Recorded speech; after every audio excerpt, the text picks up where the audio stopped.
여러분 반갑습니다. 네, 우리 같이 인사하실까요? 잘 오셨습니다. 네. 네. 오늘 1부 예배가 부흥하니까 2부 예배가 좀 줄었네요. 네, 오늘 이렇게 일이 좀 많으셨던지 1부 예배 때 성도님들이 좀 오셨더라고요. 그래서 네, 1부 예배 시간에는 이렇게 좀 자리가 이렇게 좀 많이 찼었는데 또 그러다 보니까 2부가 또 이렇게 자리가 좀 상대적으로 비는 상황이 벌어졌는데요. 네.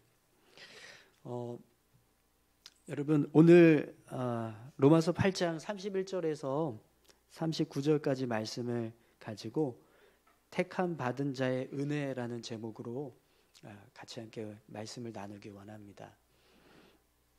여러분 우리가 하나님의 자녀가 된 모습을 하나님의 선택을 받았다, 하나님의 택함을 받았다 이렇게 이제 이야기를 합니다. 그리고 하나님의 자녀가 되었을 때, 하나님께서 우리를 선택하셔서 하나님의 자녀로 삼아 주셨을 때, 하나님이 우리에게 부어 주시는 은혜가 있습니다. 오늘 이제 말씀은 그 은혜가 무엇인가, 그걸 이제 우리에게 설명해 주고 있습니다. 여러분 하나님 우리 사랑하십니다. 네, 아멘이시죠? 네. 네.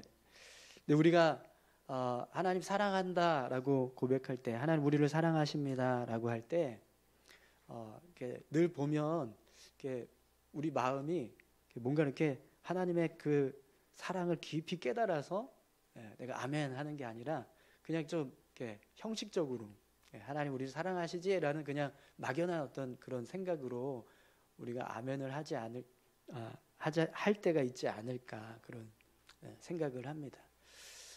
여러분 옆에 계신 분들 한번 보시겠어요? 네, 옆에 계신 분들 한번 보시고 한번 이렇게 축복할까요? 사랑합니다. 네. 네. 우리가 이렇게 서로 이렇게 옆에 계신 분들을 사랑합니다라고 축복하자고 할 때도 사실은 정말 우리 마음에서 막 우러나오는 아주 깊은 막 그런 사랑의 그런 감정들이 막 돋아나서 막 꿀이 뚝뚝 떨어지듯이 그렇게 막 사랑하는 마음으로 막 이렇게 고백을 해야 되는데 그렇게 하셨죠? 네. 네. 그런 고백이 되어야 하는데, 근데 우리가 보통 이렇게 사랑합시다라고 하면 좀 이렇게 무감각한 어떤 형식적인 그런 고백들을 이제 하게 될 때가 있어요. 근데 하나님 우리를 사랑하십니다라고 하는 이 말 속에도 우리가 그 고백을 들을 때 그래 하나님 우리를 사랑하시지라고 하는 생각은 있지만 그 사랑이 얼마나 큰지에 대해서는 우리가 잘 인식하지 못하고 그래 하나님 우리 사랑하시지 이렇게만 이제 고백할 때가 있다라는 거죠. 근데 여러분 하나님의 사랑은요 정말 큰 사랑입니다. 네, 어느 정도까지 크신 사랑이냐면 자기 아들을 내어주신 만큼 우리를 사랑하시는 사랑이세요. 여러분 하나님께서 자녀를 우리에게 주셨다라는 것은요 정말 놀라운 하나님의 사랑입니다. 그러면 한번 생각해 보십시오. 여러분들이 하나님의 자녀로 세워졌을 때 예수 그리스도의 십자가 은혜가 없이 하나님의 자녀로 세워주신 분 혹시 있으신가요? 없으시죠? 없으십니다. 다 예수님의 십자가 은혜로 하나님의 자녀가 되었습니다. 왜냐하면 우리가 하나님의 자녀가 된다는 것은 예수님의 십자가 은혜를 통해서만 가능하기 때문입니다. 로마서 5장 8절 말씀인데요. 우리가 아직 죄인 되었을 때 그리스도께서 우리를 위하여 죽으심으로 하나님께서 우리에 대한 자기의 사랑을 확증하셨느니라. 아멘. 하나님께서 그리스도의 사랑을 통해서 십자가 은혜를 통해서 우리를 하나님의 자녀라는 것을 확정하셨다라고 말씀하십니다. 그렇기 때문에 여러분 분명 우리가 하나님의 자녀라면 우리는요 예수 그리스도의 십자가를 통해서 십자가 은혜를 통해서 하나님의 자녀가 된 거예요. 그렇기 때문에 우리는 모두 하나님의 아들이신 예수님의 생명값으로 세워진 사람들입니다. 그래서 고린도전서 7장 23절은 우리에게 이렇게 말씀합니다. 너희는 값으로 사신 것이니 사람들의 종이 되지 말라. 여러분 고린도전서 7장 23절에 보면 너희는 값으로 사신 것이니 라고 말씀하는데요. 이 값이 뭐죠? 예수님의 생명값, 피값입니다. 네. 오늘 저와 여러분들이요, 예수님의 생명값을 주고 하나님의 자녀가 되었다는 사실을 확신할 수 있기를 축원합니다. 그러면 여러분, 하나님께서 우리를 위해서 당신의 자녀인 예수님을 내어 주셨다면, 그러면 하나님께서 우리를 위해서 못하실 일이 또 있을까요?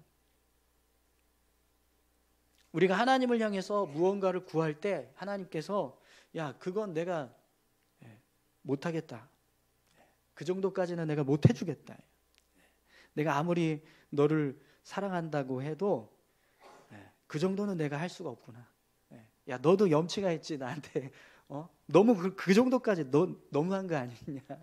네. 여러분, 바랄 걸 바라야지 이러면서 하나님이 우리를 향해서 야, 나도 못하겠다 이렇게 말씀하실 때가 있을까요? 없을 겁니다. 네. 왜 그러냐면 하나님은 우리에게 가장 소중한 당신의 자녀를 내어주셨기 때문이라는 거예요. 여러분, 자녀의 생명이 얼마나 소중합니까? 여러분 한번 생각해 보세요. 여러분들의 자녀, 그 자녀의 생명이 소중하시죠? 네, 아멘을 안 하시는 분이 계시네요. 큰일 났는데요. 네. 자녀를 잃어버리거나 먼저 이렇게 자녀를 떠나보내신 분들을 이렇게 가끔 보게 됩니다. 네. 그런 분들의 모습을 보면 정말 아주 큰 상실감에 빠져서 삶을 살아가는 모습을 보게 돼요.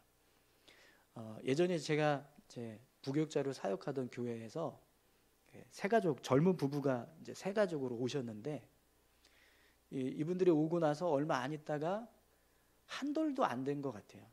딸아이가 있었는데 그 아이가 갑자기 발작을 일으켜서 결국에는 이제 숨이 끊어지고 죽게 되는 그런 일이 있었습니다. 그 아이가 죽고 나서 이제 장례를 치르는데 그 엄마 되는 성도님이요, 정말 막 절규하는 거예요. 장례식이 끝날 때까지 정말 슬프게 울면서 절규하면서 그렇게 장례를 치르는 모습을 보았습니다. 장례가 끝나고 나서 일상으로 돌아와서도요, 그 어머니의 모습을 보면, 그 성도님의 모습을 보면 늘 슬픔이 가득했어요. 기쁨이 전혀 웃음이 전혀 없었습니다. 여러분, 생명은 우리에게 너무나 소중한 겁니다. 생명보다 소중한 게 있을까요? 없습니다. 그런데 여러분, 그 생명 중에서도요, 부모에게 있어서 자녀의 생명은 나의 생명보다 더 소중한 생명입니다. 여러분 그러시죠? 그런데 그런 가장 소중한 이 자녀의 생명을 먼저 떠나보냈다고 생각을 해보세요. 얼마나 큰 슬픔이 되겠습니까? 그런데 여러분, 만약에 내가 그 자녀의 생명을 누군가 다른 사람을 위해서 대신 내어주었다라고 생각을 해보십시오. 내가 이 사람을 위해서 그 소중한 자녀의 생명을 대신 내어주었다, 이 사람을 살리기 위해서. 그럼 여러분, 그 다음에 그 사람을 위해서 내가 무언가를 더 내주어야 하는 일이 있다라고 할 때, 자녀의 생명도 내주었다면 그 사람에게 내주지 못할 게 또 있을까요? 없을 거예요. 없을 겁니다. 오늘 말씀을 보시면은요, 하나님도 우리를 향해서 모든 것을 내어주실 수 있는 분이시다라는 말씀을 하고 계세요. 우리 31절에서 32절까지 말씀 함께 보겠습니다. 그런즉 이 일에 대하여 우리가 무슨 말 하리요? 만일 하나님이 우리를 위하시면 누가 우리를 대적하리요? 자기 아들을 아끼지 아니하시고 우리 모든 사람을 위하여 내주신 이가 어찌 그 아들과 함께 모든 것을 우리에게 주시지 아니하겠느냐. 아멘. 말씀을 보시면 하나님께서 그 아들과 함께 모든 것을 우리에게 주시지 아니하겠느냐라고 말씀합니다. 근데 여러분, 그 이유가 뭔지 아세요? 하나님이 가장 소중한 당신의 아들도 내어주셨기 때문이라는 거예요. 하나님께서 자녀도 주셨는데 우리에게 내어주지 못할 것이 또 뭐가 있겠는가 라고 말씀하는 거죠. 여러분, 하나님께서 우리에게 가장 소중한 것을 주셨다면 분명 하나님은요 우리에게 주시지 못할 것이 없는 줄 믿습니다. 그래서 여러분 마태복음 7장 7절에서 8절에 보면 예수님이 이런 말씀을 하세요. 구하라 그리하면 너희에게 주실 것이요 찾으라 그리하면 찾아낼 것이요 문을 두드리라 그리하면 너희에게 열릴 것이니 구하는 이마다 받을 것이요 찾는 이는 찾아낼 것이요 두드리는 이에게는 열릴 것이니라. 아멘. 여러분 이 말씀은요 하나님께서 빈말로 하신 말씀이 아니에요. 정말 우리가 그렇게 하나님을 향해서 무엇을 구하시든지 하나님은 그대로 응답해 주시기를 원하셔서 이렇게 말씀하고 계시는 겁니다. 그런데 여러분 그 이유가 무엇 때문인지 아세요? 바로 당신의 아들을 우리를 위해서 내어주셨기 때문이다라는 겁니다. 사랑하는 성도 여러분, 하나님은 우리를 위해서 가장 소중한 것을 내어주셨습니다. 그렇기 때문에 하나님은 우리에게 무엇이든지 내어주실 수 있는 분이십니다. 그러니 여러분 그 하나님을 믿고 여러분들의 삶에 필요한 것을 믿음으로 구하시기 바랍니다. 그러면 분명히 하나님은요 여러분들의 그 구하는 것을 들으시고 가장 좋은 것으로 응답해 주실 줄 믿습니다. 이것이요 하나님께서 우리를 사랑하시는 사랑의 모습, 그리고 이 모습이 하나님의 택함을 받은 자들에게 부어지는 은혜라고 말씀합니다. 오늘 저와 여러분들이 이 은혜를 누리면서 살아가시는 복된 삶이 되시기를 축원합니다. 또 여러분 우리가 하나님의 자녀가 되었을 때 어떤 은혜를 주신다고 말씀하는가 보십시오. 33절에서 34절까지 말씀입니다. 누가 능히 하나님께서 택하신 자들을 고발하리요 의롭다 하신 이는 하나님이시니 누가 정죄하리요 죽으실 뿐 아니라 다시 살아나신 이는 그리스도 예수시니 그는 하나님 우편에 계신 자요 우리를 위하여 간구하시는 자시니라. 아멘. 여러분 우리가 누군가를 사랑하면 그 사람을 위해서 모든 것을 다 해주고 싶은 마음이 생길 거예요. 그런데 여러분 만약에 내가 사랑하는 사람이 있는데 그 사람을 누군가 미워하거나 괴롭히는 사람이 있다. 그러면 여러분 어떻게 하시겠어요?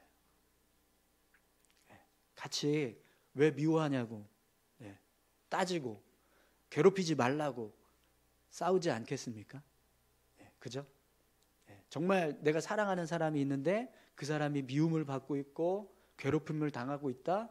그러면 분명 우리도요 그 내가 사랑하는 사람을 위해서 괴롭히지 말라고 미워하지 말라고 같이 함께 지지해주고 같이 변호해 줄 겁니다.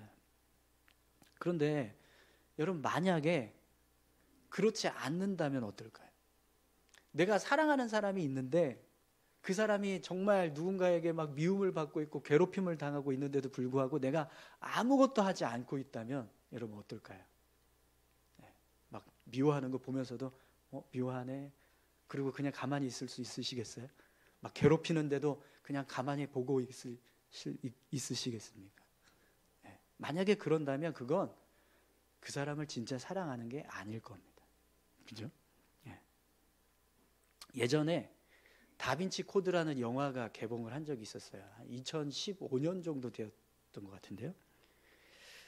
그때 한국 교회가 정말 막 큰 좀 불쾌함을 느끼면서 이 영화가 개봉되지 않게 해달라고 막 항의를 했던 그런 일이 있었습니다.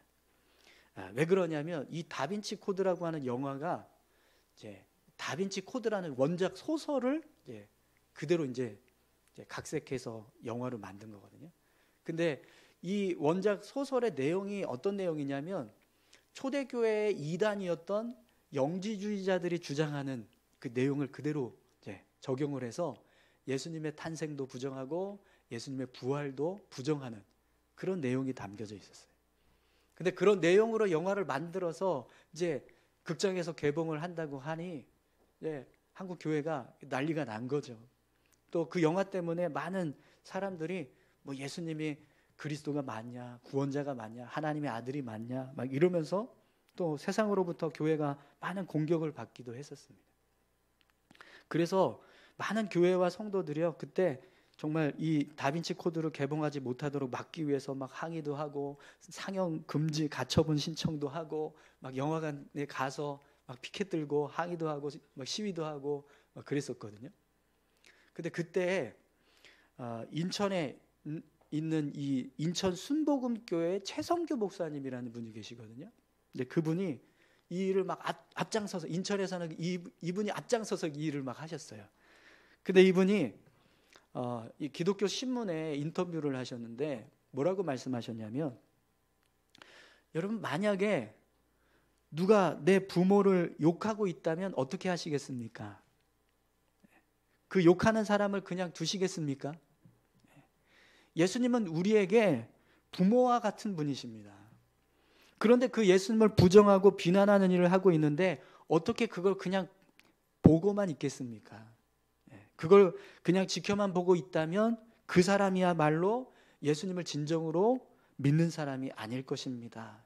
이렇게 인터뷰를 하셨어요. 이 인터뷰를 보고 저도 굉장히 도전을 받았습니다. 그래서 막 서명 운동에 같이 막 사인도 하고 또 뭐 이제 보이콧도 하고 막 이랬었던 기억이 납니다. 그런데 여러분, 오늘 본문 말씀을 보시면은요, 하나님도 우리를 향해서 그렇게 우리를 지지해 주시고 우리를 변호해 주시고 계신다라고 말씀하고 계세요. 여러분 다시 한번 33절에서 34절 말씀을 보십시오. 누가 능히 하나님께서 택하신 자를 고발하리요, 의롭다 하신 이는 하나님이시니 누가 정죄하리요. 죽으실 뿐 아니라 다시 살아나신 이는 그리스도 예수시니 그는 하나님 우편에 계신 자요 우리를 위하여 간구하시는 자시니라. 아멘. 하나님은 어느 누구도 우리를 고발하지 못하도록 완벽하게 보호해 주시겠다, 이렇게 말씀하고 계세요. 누가 능히 하나님께서 택하신 자를 고발하리요, 의롭다 하신 이는 하나님이시니 누가 정죄하리요. 하나님께서 택하신 하나님의 자녀들을 향해서는 어느 누구도 정죄하지 못하도록, 고발하지 못하도록 하나님께서 지켜주시고 보호해 주시겠다라는 거예요. 저는 이 말씀을 묵상하는데요, 이 말씀이 너무 큰 은혜가 되더라고요.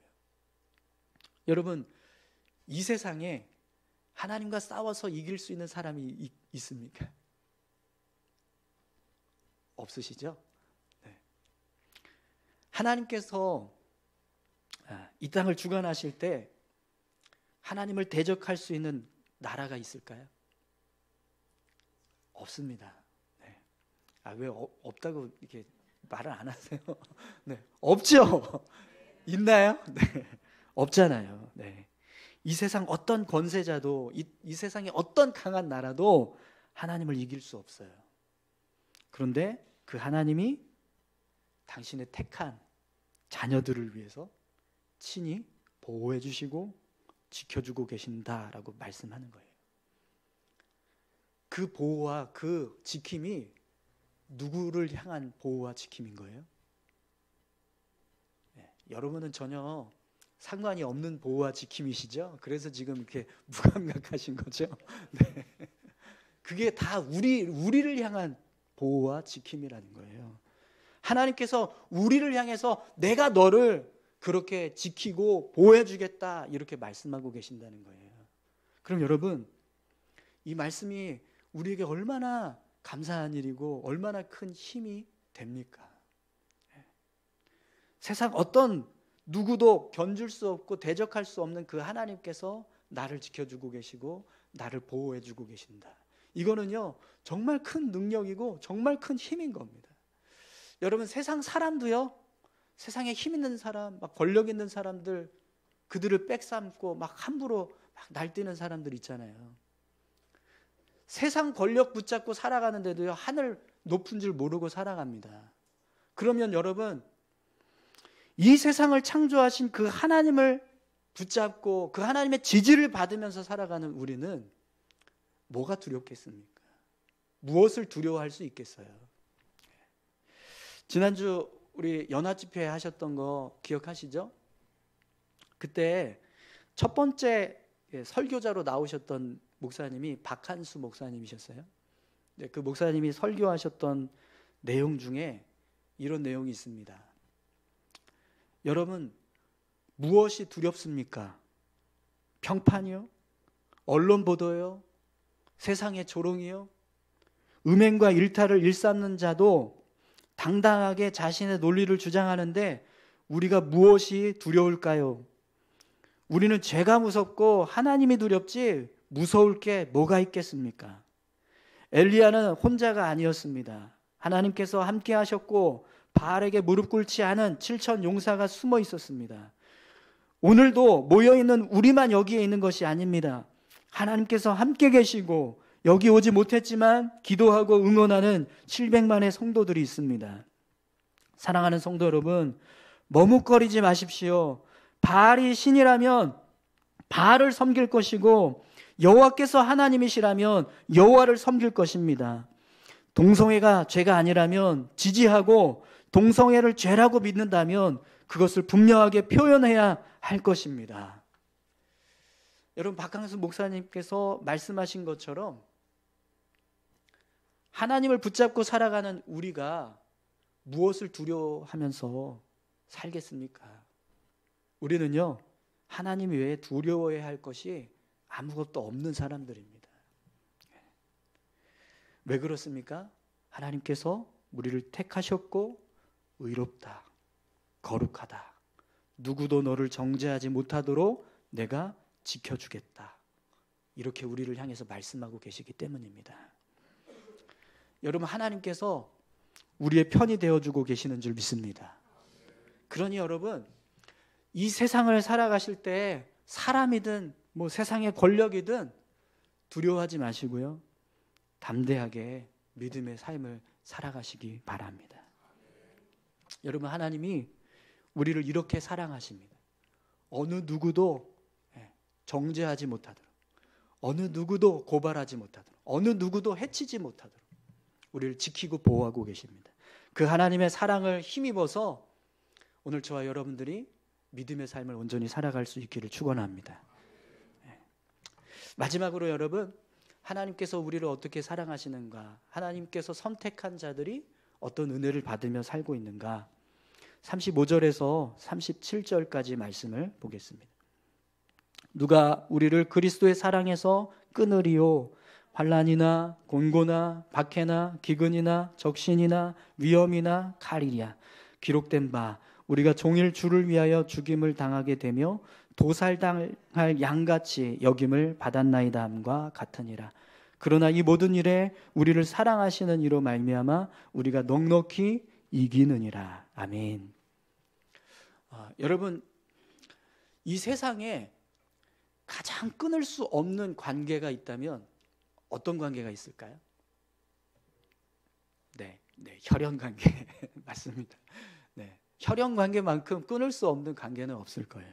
그 중에서도 가장 끊을 수 없는 혈연 관계가 있다면 뭐가 있을까요? 네, 부모와 자식의 관계입니다. 그죠? 네.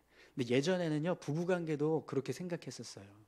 네. 그래서 부부 싸움하면 칼로 물베기다 이런 말이 있었잖아요.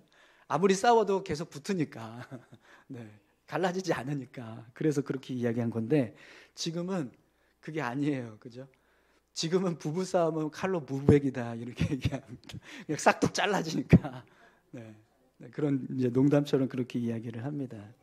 근데 여러분, 사실 이 모습은요, 굉장히 심각한 거예요. 그렇지 않습니까? 결혼은 하나님께서 세우신 언약의 공동체입니다. 그렇기 때문에 하나님만 가르실 수 있거든요. 근데 그걸 너무 사람들이 막 임의대로 막 마음대로 가르는 시대가 되었습니다.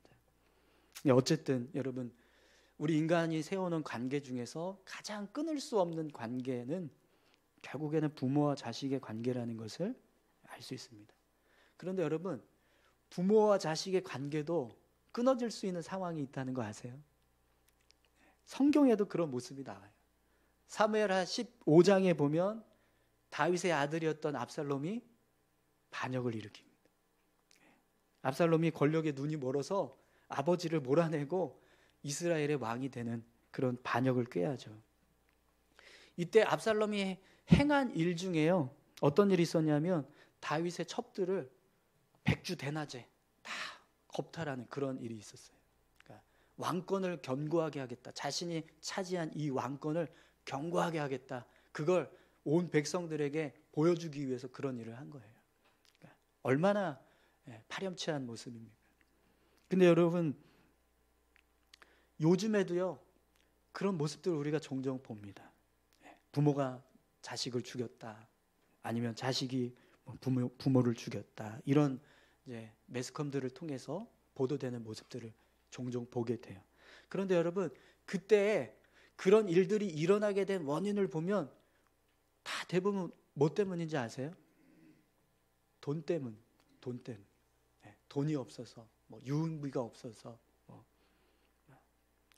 돈 혹은 가정 폭력이나 학대 이런 것들 때문에 결국 부모와 자식의 관계가 끊어지는 그런 모습들이 되는 거죠. 이렇게 여러분, 세상에 가장 끊어질 수 없다, 끊어지지 못할 것이다, 안 될 것이다라고 하는 관계인 부모와 자식의 관계도요, 결국에는 돈이나 명예나 인간의 어떤 욕망이나 이런 것들 앞에서는 결국 끊어져요. 끊어질 수밖에 없습니다. 그렇다면 여러분, 이 세상에 아무리 끊어질 수 없는 관계라고 해도 결국에는 끊어지지 못할 관계는 없다라는 겁니다. 어떤 관계도, 인간이 만들어 놓은 관계는 결국에는 끊어진다라는 거죠. 그런데 여러분, 오늘 말씀을 보시면 하나님은 우리에게 하나님과의 관계는 끊어지지 않는다라고 말씀하십니다. 누가 우리를 그리스도의 사랑에서 끊으리요? 환난도, 공고도, 박해도, 기근도, 적신과 위험과 칼도 우리를 그리스도의 사랑에서 끊을 수 없다. 이렇게 말씀하세요. 38절에서 39절 말씀도 한번 보시겠어요? 내가 확신하노니 사망이나 생명이나 천사들이나 권세자들이나 현재의 일이나 장래의 일이나 능력이나 높음이나 깊음이나 다른 어떤 피조물이라도 우리를 우리 주 그리스도 예수 안에 있는 하나님의 사랑에서 끊을 수 없으리라. 아멘. 이 말씀은요, 그 무엇으로도 우리를 예수 그리스도 안에 있는 하나님의 사랑에서 끊을 수 없다라는 말씀입니다. 어떤 것으로도 무엇으로도 하나님의 사랑에서 우리를 끊을 수 없다. 여러분, 아무리 끊을 수 없을 것 같은 부모와 자식의 관계도 결국에는 끊어집니다. 인간의 욕망 때문에, 돈 때문에, 권력 앞에서 그렇게 끊어져요. 그런데 하나님의 사랑은 끊어지지 않는다고 말씀하세요.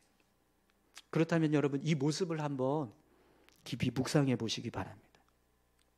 하나님께서 우리를 사랑하시는 그 사랑이 그 무엇으로도 끊어질 수 없다. 그 어떤 것으로도 끊어지지 않는다. 여러분, 만약에 우리가 지금 낭떠러지에 끈 하나만 매달려서 떨어지기 일보 직전인 상태라고 생각을 한번 해보세요. 그때 모습이 얼마나 위태롭겠습니까? 그죠? 이 끈만 끊어지면 그냥 완전히 떨어지는 거예요. 그래서 죽는 거예요. 그런데 감사하게도 내가 묶고 있는 이 끈이 절대로 끊어지지 않는 끈이에요. 칼로 자르고 도끼로 찢고 가위로 잘라도 절대로 끊어지지 않는 끈이라고 생각을 해보세요. 그러면 여러분, 만약에 이제 이 끈이 끊어지면 결국 내가 이 낭떠러지에 떨어져서 죽겠구나, 그래서 삶을 포기할 수 있는 사람이 있을까요? 없을 겁니다. 왜요? 자신을 묶고 있는 그 끈이 절대로 끊어지지 않는다는 걸 알기 때문에. 그럼 어떻게 할까요? 그 끈을 붙잡고 어떻게 해서든지 올라갈 거예요. 근데 여러분, 하나님의 사랑이 바로 그런 모습이라는 거예요. 하나님께서 우리를 향해서 절대로 이 끈은 끊어지지 않아. 너를 묶고 있는 이 사랑의 끈은 절대로 끊어지지 않아. 그러니 너도 이 끈을 붙잡기만 하면 언제든지 살 수 있어. 이걸 우리에게 지금 말씀하고 계신다는 겁니다. 여러분, 만약에 우리가 아주 무거운 짐을 옮기고 있습니다. 근데 이 짐이 너무 무거워서 혼자는 도저히 옮길 수 없는 짐이에요. 그런데 마침 그 모습을 보고 우리 부모님이 끈을 하나 가져와서 그 짐에다 묶는 겁니다. 그리고 같이 옮기기 시작하는 거예요. 그러면서 우리에게 이렇게 이야기를 합니다. 이 끈은 이 짐을 옮길 때까지 절대 풀지 않을 거야. 그럼 여러분, 내가 아무리 무거운 짐을 옮기고 있다라고 할지라도 중간에 도저히 무거워서 못 옮기겠다 이렇게 생각하고 짐을 옮기는 걸 포기할 사람이 있을까요? 없을 겁니다. 왜요? 자신을 도와주고 있는 그 부모님을 생각해서라도 끝까지 그 짐을 옮길 거예요. 근데 여러분, 하나님께서 우리를 사랑하시는 그 사랑의 모습이 그런 모습이라는 거예요. 하나님 우리를 향해서 이렇게 말씀하십니다. 나는 이 끈을 절대로 풀지 않을 거야. 너의 믿음의 삶을 온전하게 지켜갈 때까지 나는 이 끈을 절대 풀지 않을 거야. 그러니 너도 이 끈을 붙잡고 같이 함께 걸어가자. 이게 바로 하나님께서 우리를 사랑하시는 그 끈이 끊어지지 않는다고 하는 모습의 은혜입니다. 여러분, 로마서 말씀을 읽고 있던 당시 로마 교회 성도들은요, 정말 엄청난 고난 가운데 있었어요. 그들의 삶을 보면 정말 도저히 견딜 수 없을 것 같은 그런 고난과 역경 속에서 삶을 살았습니다. 히브리서 11장에 보면 로마 교회 성도들뿐만 아니라 초대교회 성도들이 어떤 고난 가운데서 삶을 살았는가, 그 모습을 아주 자세하게 설명해 주고 있습니다. 여러분 한번 찾아보시겠어요? 히브리서 11장 36절에서 38절까지 말씀입니다.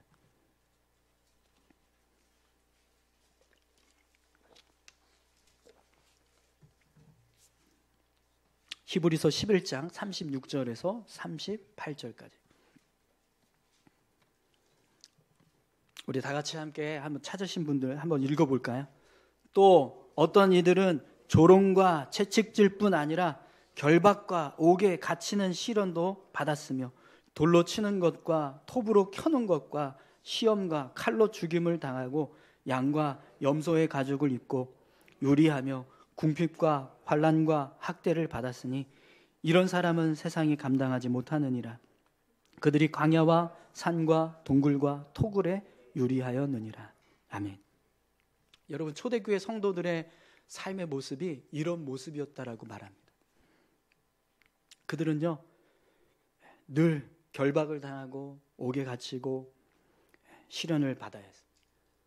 때로는 그리스도인이라는 이유로 돌에 맞아 죽어야 됐고, 또 심지어는 톱으로 켜서 몸이 잘려나가는 그런 고난 가운데서 죽음을 맞이하기도 했습니다.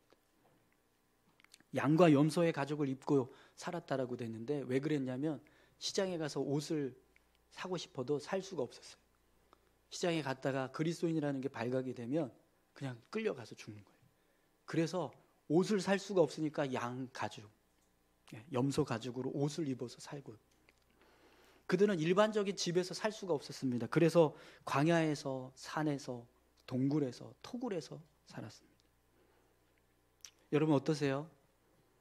이 정도면 나도 충분히 믿음을 지키며 살 수 있겠다, 그런 생각이 드십니까? 어떠십니까? 초대교회 성도들의 삶을 보면 정말 말로 다 할 수 없는 고난 가운데서 삶을 살아가고 있었다라는 것을 알 수 있습니다. 이들이 당했던 고난이나 박해의 모습은 어쩌면 정말 당장이라도 자신들의 믿음, 신앙을 버릴 수 있을 만큼의 아주 큰 고난이었습니다. 그런데 여러분, 초대교회 성도들은요, 끝까지 믿음을 지켰습니다. 그런데 그렇게 할 수 있었던 이유가 뭐냐면 하나님의 사랑이 결코 끊어지지 않는다라는 믿음 때문이었습니다. 하나님께서 우리를 절대로 버리시지 않는다. 하나님께서 우리를 절대로 외면하시지 않는다. 어떤 고난이 와도 어떤 환난이 와도 하나님은 반드시 우리를 구원하실 것이다. 이 믿음이 초대교회 성도들에게 있었다는 거죠. 그래서 여러분 오늘 본문 37절을 보시면 바울도 이런 고백을 합니다. 그러나 이 모든 일에 우리를 사랑하시는 이로 말미암아 우리가 넉넉히 이기느니라. 아멘. 하나님의 사랑이 절대로 끊어지지 않는다. 누구도 우리를 하나님의 사랑에서 끊을 수 없다. 이 말씀은요, 우리에게는 어떤 고난도, 어떤 시험도 넉넉히 이길 수 있는 능력인 겁니다. 지난주 이 연합 집회를 보면서 가장 인상 깊었던 순간이 있었어요. 김양재 목사님이 설교 마치시고 기도하는데 열심히 기도하시다가 중간에 한 50초, 한 1분 정도를요, 살려주시옵소서, 살려주시옵소서, 주님 살려주시옵소서, 이 고백만 하셨어요. 계속해서 살려주시옵소서, 주님 살려주시옵소서.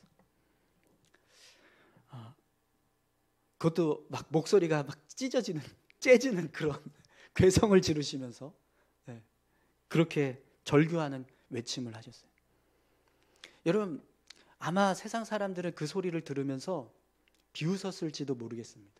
웬 미친 여자가 정신 나간 막 미친 사람처럼 외치고 있구나, 이렇게 생각했을지도 모르겠습니다.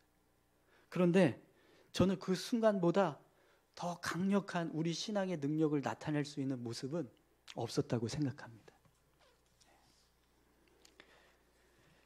하나님은요, 분명히 그 절규의 기도를 들으셨을 거라고 믿습니다.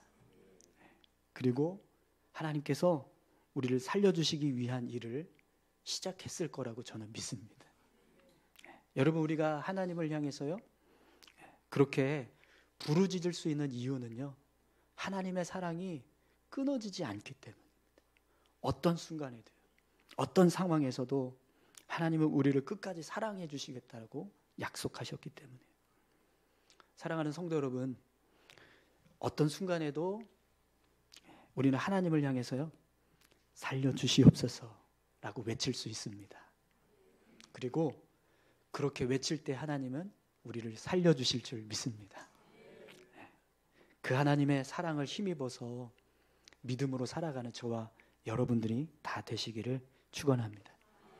이 모습이요, 하나님께서 선택하신, 택함을 받은 자들에게 부어지는 은혜입니다. 오늘 저와 여러분들 모두가 이런 은혜를 누리면서 살아가는 믿음의 삶이 되시기를 축원합니다. 우리 같이 함께 찬양하실까요? 어제 말씀을 준비하면서 어떤 찬양을 할까 찬양을 찾는데요, 이 찬양이 눈에 들어오더라고요. 좀 모르는 생소한 찬양이실지도 모르겠습니다. 예전에 제가 중고등학교 때 그리고 대학교 때 집회 가운데서 하나님 교회를 세워주십시오, 하나님 이 땅을 고쳐주십시오, 주님의 나라가 임하게 해주십시오, 그렇게 막 부르짖으면서 기도했었던 그런 순간들이 있었는데요, 그때 생각이 나더라고요. 여러분, 오늘 저와 여러분들이 바로 주의 백성들인 줄 믿습니다. 하나님께서 우리를 그렇게 백성으로 삼아주셨습니다. 그 은혜가 오늘 로마서에서 말씀하는 것처럼 그렇게 우리를 향해서 하나님의 사랑이 부어지고 있습니다. 그 사랑을 주시는 이유가 뭘까요? 우리를 통해서 교회가 세워지고 주님의 나라가 세워지기를 바라시기 때문인 줄 믿습니다. 우리 그런 마음을 가지고 우리 김양재 목사님이 살려주십시오라고 간절하게 부르짖으면서 기도하셨던 그 마음을 우리가 같이 함께 품고 이 찬양을 고백했으면 좋겠습니다. 잘 모르시는 분들은요, 그냥 천천히 제가 부를 테니까 따라서 같이 함께 불러주시기 바랍니다.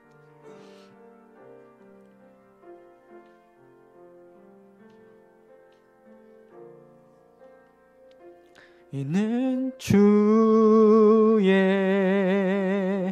백성이오니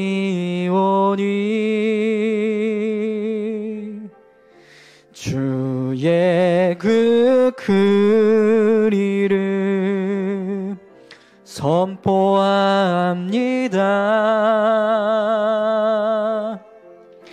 이곳 어두운 세상에 빛으로 부르셨네. 주의 얼굴 구할 때 역사하소서. 다시 한번 고백합니다. 우리는 주의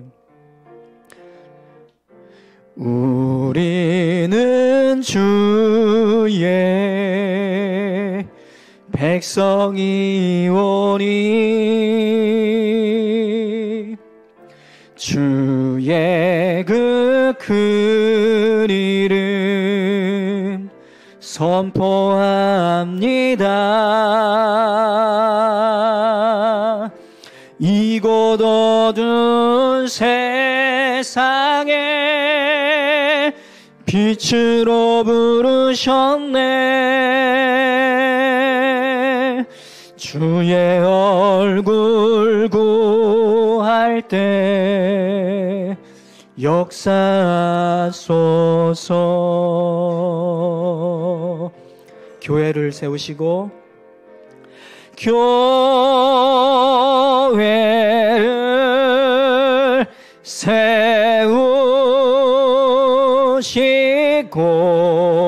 세우시고 이 땅 고쳐주소서.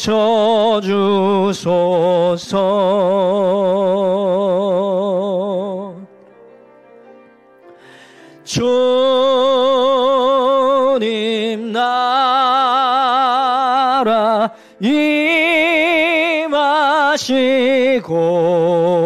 임하시고 주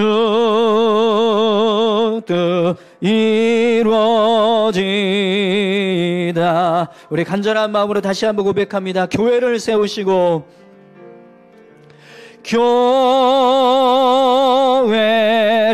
교회를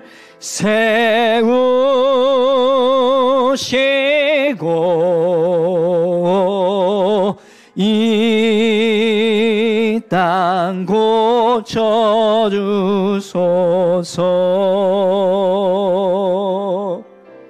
주님 나라 임하시고 주님 나라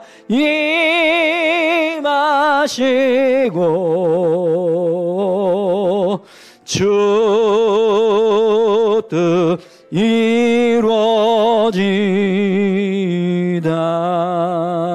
이루어지다. 아멘. 우리 같이 함께 기도하실까요? 하나님, 우리를 사랑하시는 줄 믿습니다. 그 사랑을 힘입어서 믿음으로 살아가는 저희들 되게 하옵소서. 무너진 세상, 약한 세대를 하나님 온전히 세워주시고 붙들어 주십시오. 이 땅에 하나님의 나라가 임하고 하나님의 영광이 임하는 거룩한 땅이 될 수 있도록 주님 역사해 주십시오. 선택받은 우리의 삶에 하나님 은혜를 주시는 이유가 그 은혜를 통해서 그런 하나님의 뜻을 이루라고 주시는 것인 줄 믿습니다. 그 은혜를 힘입어서 믿음으로 살아가는 우리 모두가 될 수 있게 해달라고 우리 다 같이 함께 기도하길 원합니다. 함께 기도하시겠습니다. 하나님 아버지 감사합니다. 하나님 우리를 사랑하시고 우리를 긍휼히 여기심을 감사합니다. 우리를 사랑하시는 그 하나님의 사랑이 얼마나 크고 놀라운지 하나님 말씀을 통해서 다시 한번 깨닫습니다. 하나밖에 없는 아들 되시는 예수님도 우리를 위해서 내어주신 하나님이신 줄 믿습니다. 그 하나님께서 우리를 위해서 무엇을 내어주시지 못하겠습니까? 우리가 간구하는 것, 우리가 기도하는 것 응답하시는 줄 믿사오니 주여 이 나라의 민족을 세우시고 하나님 교회를 세워주시옵소서. 우리를 붙들어 주시고 우리의 삶을 붙잡아 주시옵소서. 아버지 하나님, 어느 누구도 우리를 정죄할 수 없습니다. 어느 누구도 하나님 우리를 고발할 수 없습니다. 하나님께서 우리를 지키시고 하나님께서 우리를 보호하고 계시기 때문인 줄 믿습니다. 하나님의 사랑에서 하나님 끊어지지 않습니다. 어떤 관계도 하나님 결국에는 돈 앞에서, 결국에는 물질 앞에서, 명예 앞에서, 인간의 욕망 앞에서 끊어지지만 하나님께서 우리를 사랑하시는 그 사랑은 절대로 끊어지지 않는 줄 믿습니다. 그 사랑을 힘입어서 믿음으로 살아가는 우리 모두가 되게 하여 주시옵소서. 하나님의 나라를 이루어가는 삶을 살아갈 수 있도록 능력 주시고 함께해 주시옵소서. 주님 그렇게 우리를 붙들어 주시고 우리를 인도해 주실 줄 믿습니다. 주님 감사합니다. 하나님 아버지 감사합니다. 우리를 사랑하시는 하나님의 사랑은 하나님께서 아끼시고 사랑하시는 예수 그리스도의 생명값으로 우리를 살리신 사랑인 줄 믿습니다. 그 사랑을 힘입어서 날마다 승리하게 하여 주시옵소서. 어느 누구도 우리를 정죄할 수 없음을 믿게 하시고 그 하나님의 사랑에서 끊어질 수 없음을 믿게 하셔서 늘 담대히 믿음으로 살아가게 하시고 하나님께서 주시는 능력 안에서 승리하는 삶을 살아갈 수 있도록 주님 우리를 축복하여 주옵소서. 우리의 삶을 통해서 하나님의 나라가 임하고 교회가 세워지기를 소망합니다. 주님 붙들어 주십시오. 감사드리며 예수님의 이름으로 기도합니다. 아멘.